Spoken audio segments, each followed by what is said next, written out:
ปัญจมา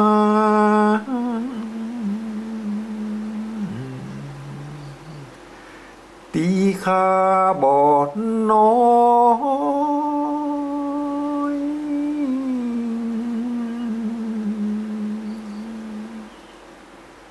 จากสืบทอด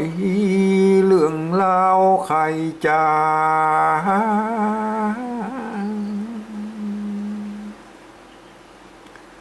จักกับปอกงวายถึงหกปุตตา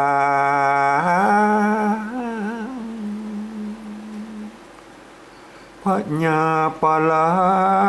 ณสี่แห่งลางปาปะลิวันเที่ยวเล่นหมากบ้างสุวรรณคำหน่วยน้อยเดือดนันเนืองเถียงกันบ่น้อยพาดเปลี่ยนขึ้นโถโจนเอาตั้งเป็นตับยังย้ายเป็นทูนแล้วเปลี่ยนกันโยนแลคนแลตั้งกันจับถูกตำตกลงตีหันเป็นสำคัญจะนะเสียหมากนิ่มได้กิ่งลมปะฮือแก่ผู้จนดีอีลังพ่องนอนบ่สนานตีอีสองสามตีบ่จับถูกบ้างเสียหมากนิ่มปอมดปกพาลวดเมื่อได้เป่าวาง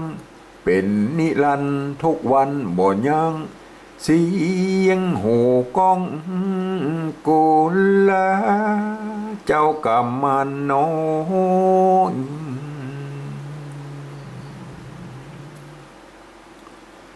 อันเป็นปุตตาวิมาลาเดินมาสุดดัน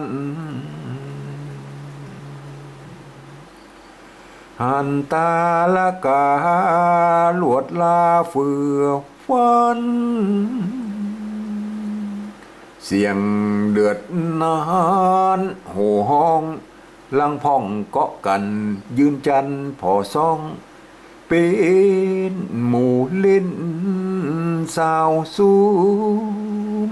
เข้าเยี่ยมพอซื้อ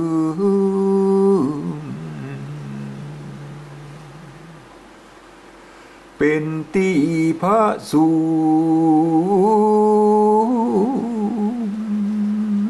หันเจ้าจุมเปิ่นเล่นหมากบ้าง